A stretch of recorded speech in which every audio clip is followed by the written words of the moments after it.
सबको यीशु मसीह का नाम है। जय मसीह के दोस्तों, एक बार फिर से स्वागत है आप सबका एक नए वीडियो के साथ।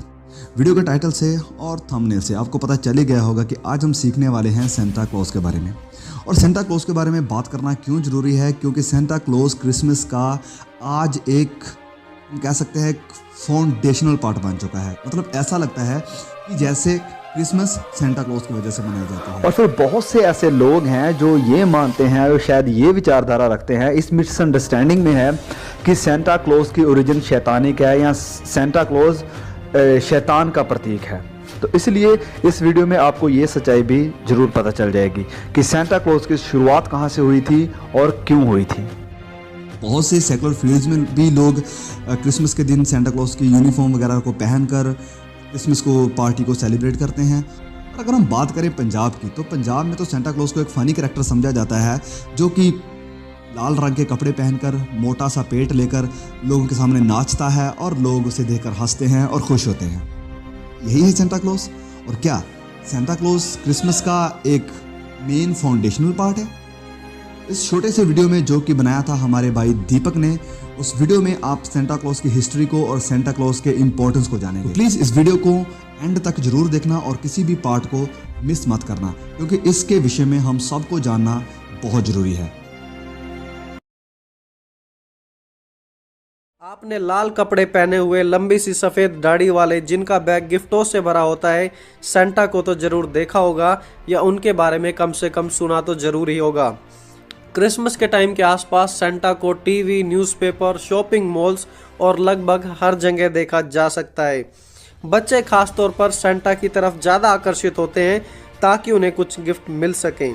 फिल्मों में, वीडियोस में सेंटा को रेनडियर और बर्फ़ पर चलते हुए दिखाया जाता है। लेकिन दोस्तों, क्या आप जानते हैं कि क्या वह सचमुच सेंटा का असली रूप है या फिर वो सेंटा का बदला हुआ रूप है? क्या आप जानते हैं कि सेंटा कौन था और वो कैसे सेंटा बना? या फिर क्या आप जानते हैं कि सेंटा को क्रिसमस के आसपास ही क्यों देखा जाता है, दूसरे समय में नहीं देखा जा सकता? या क्या आप जानते हैं कि सेंटा का इतिहास क्या मसीह इतिहास पर आधारित है या फिर यह अन्य जाति से आया है? तो दोस्तों, आज ये वीडियो आपके सारे सवालों का जवाब दे देगी, तो वीडियो को पूरा देखिए। चलिए अब हम मिलकर शुरू करते हैं। दोस्तों, आज जो हम सेंटा देखते हैं ये ओरिजिनल सेंटा नहीं है।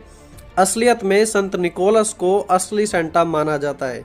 इनका जन्म प्रभु यीशु मसीह से 280 से करीब 300 साल बाद एक बहुत ही अमीर परिवार में हुआ। उनके माता पिता की जल्दी मौत हो गई और उसके बाद निकोलस ने अपनी सारी जमीन जायदाद, धन दौलत बेचकर गरीबों में बांट दी और वो प्रभु यीशु मसीह के अनुयायी बन गए। सालों बाद वो एक यूनानी कलीसिया के बिशप बन गए, जो आज भी तुर्की में मौजूद है। संत निकोलस अपने समय के बहुत ही प्रभावशाली मसीह थे, जिन्हें परमेश्वर ने बड़ी ही ताकतवर तरीके से इस्तेमाल किया। इतिहास बताता है कि इनके द्वारा बहुत सारे लोगों ने चंगाई पाई। इनके द्वारा बहुत सारे वैश्याओं का, चोरों का जीवन भी बदला गया। और फिर क्या, जब इतना कुछ होने लगा तो धीरे धीरे इनकी चर्चा तुर्की के और यूरोप के कुछ भागों में फैल गई। उन्होंने अपने जीवन काल में, जब वो बिशप थे, कलीसियों को बहुत सारी गलत शिक्षाओं से भी बचाया और बहुत सारा सताव भी प्रभु यीशु मसीह के लिए सहा। कुछ रिकॉर्ड्स में इनके जीवन से जुड़ी हुई बहुत सारी अद्भुत घटनाओं को भी बताया जाता है, जैसे कि यह घटना। एक बार एक व्यक्ति ने 3 लड़कों की हत्या कर दी और जब संत निकोलस को यह बात पता लगी तो उन्होंने उन तीनों लड़कों के शरीर को उठाकर यीशु की सामर्थ के द्वारा उनको दोबारा जीवित कर दिया। और इस घटना के बाद तो उनकी प्रसिद्धि और लगातार फैलती गई। संत निकोलस में एक बड़ी ही विचित्र आदत थी और आज उसी आदत की वजह से उन्हें सेंटा क्लॉज के नाम से जाना जाता है। और वो आदत थी गिफ्ट बांटने की, तोहफे देने की, गरीब और असहाय लोगों की मदद करने की। वो गिफ्ट बांटते थे और बच्चों से बेहद प्यार करते थे। और जब भी वो किसी बच्चे को गिफ्ट देते तो उस बच्चे को अच्छा व्यवहार करने, एक अच्छा व्यक्ति बनने के लिए उत्साहित करते थे। वो अधिकतर रात के समय ही गिफ्ट बांटने के लिए बाहर जाया करते थे, क्योंकि उनका मानना था कि जब आप किसी को गिफ्ट बांटते हैं या दूसरों की मदद करते हैं तो ऐसे भले काम किसी को दिखाकर नहीं करने चाहिए। तो दोस्तों, कुल मिलाकर कहें तो सेंटा क्लॉज ओरिजिनली संत निकोलस थे। तो फिर आप सोचेंगे कि संत निकोलस सेंटा क्लॉज कैसे बन गए? इनके गिफ्ट देने की आदत के कारण, अच्छा मसीह जीवन होने के कारण और क्योंकि इन्होंने कलीसियाओं को गलत शिक्षा से बचाया, सताव में भी प्रभु यीशु मसीह का इनकार नहीं किया और इनके द्वारा बहुत सारे गरीबों को, लाचारों को, बच्चों को उत्साह मिला, लोगों के जीवन में प्रेम आया। इसलिए इनकी मृत्यु के बाद इन्हें संत घोषित कर दिया गया और हर 6 दिसंबर को फ्रांस में इनकी याद में ऑर्थोडॉक्स कलीसियाओं में एक प्रार्थना का आयोजन किया जाने लगा और इस प्रकार इनका नाम कभी भी ख़त्म नहीं हुआ और इन्हें एक डच नाम जो कि सेंटा क्लॉज था वो नाम वहाँ से दे दिया गया। फिर जब सालों बीत गए इनकी प्रसिद्धि धीरे धीरे घटने लगी, लेकिन फिर भी यूरोप की कुछ जगह में इनके नाम को याद किया जाता था। लेकिन रिफॉर्मेशन पीरियड यानी कि 1517 के बाद जब मसीहत में खलबली मची और मार्टिन लूथर के समय में जब कलीसियाओं में विभाजन हुआ, उसके बाद से इनकी प्रसिद्धि ज़्यादा घट गई और उसके बाद बहुत ही कम लोग संत निकोलस या सेंटा क्लॉज के बारे में जानते थे।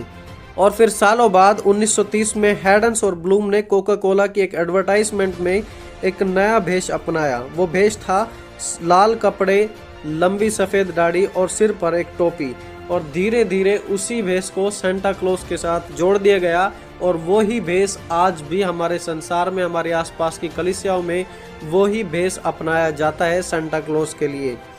लेकिन वास्तविकता में सेंटा क्लॉज संत निकोलस थे, या लंबी दाढ़ी लाल कपड़े वाला व्यक्ति नहीं। और फिर क्या, इस लाल कपड़े की मशहूरी ज़्यादा बढ़ती गई, लोग सोचने लगे कि यही कपड़ा सेंटा क्लॉज का कपड़ा है और इस प्रकार इस कपड़े को सेंटा क्लॉज के साथ जोड़ दिया और यह बहुत ज़्यादा मशहूर होता चला गया और बहुत सारे लोग इसके द्वारा आकर्षित हुए। अब बहुत सारे लोगों के मन में सवाल होता है कि सेंटा को क्रिसमस के आसपास ही क्यों देखा जाता है? क्या सेंटा का जन्म प्रभु यीशु के जन्म से जुड़ा हुआ है? दोस्तों, ऐसा कुछ भी नहीं है। सेंटा का जन्म तो यीशु के करीब 280 साल बाद हुआ था और जैसा हमने पहले जाना कि उनकी मृत्यु के बाद 6 दिसंबर को उनकी याद में विशेष प्रार्थनाएं आयोजित की जाती थी। लेकिन जब सन 1780 में सेंटा के बारे में अमेरिका में पता लगा तो अमेरिका में काफ़ी बदलावट आई। 1780 के बाद ही सेंटा को क्रिसमस के साथ जोड़ा गया। तो दोस्तों, सेंटा का असली मतलब क्या है? सेंटा एक भलाई का प्रतीक है। सेंटा या संत निकोलस के जीवन से हम दूसरों की मदद करना सीख सकते हैं। उनका असली मतलब यही था कि बिना किसी स्वार्थ के दूसरों से प्यार करें और सबकी मदद करें। और वो कैसे दूसरों की मदद कर पाए? और इसका साधारण सा जवाब है प्रभु यीशु मसीह को जानकर। क्योंकि प्रभु यीशु मसीह ने अपनी जान को गिफ्ट के रूप में देकर लोगों का जीवन बचाया, उसी प्रकार संत निकोलस ने अपनी चीज़ों को, धन संपत्ति को देकर लोगों की मदद की और लोगों का जीवन बचाया। संत निकोलस या सेंटा क्लॉज हमें दूसरों की मदद करना और प्यार करना सिखाते हैं।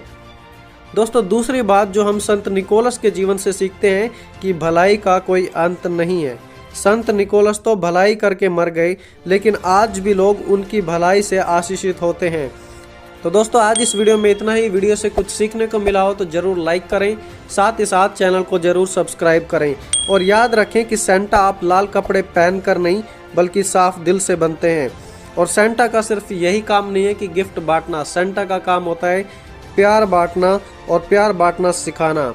आज लोगों को आपके गिफ्ट से ज़्यादा आपके प्यार की ज़रूरत है। पिता, पुत्र और पवित्र आत्मा आपको दूसरों की मदद करने में, उन्हें प्यार करने में सहायता करें।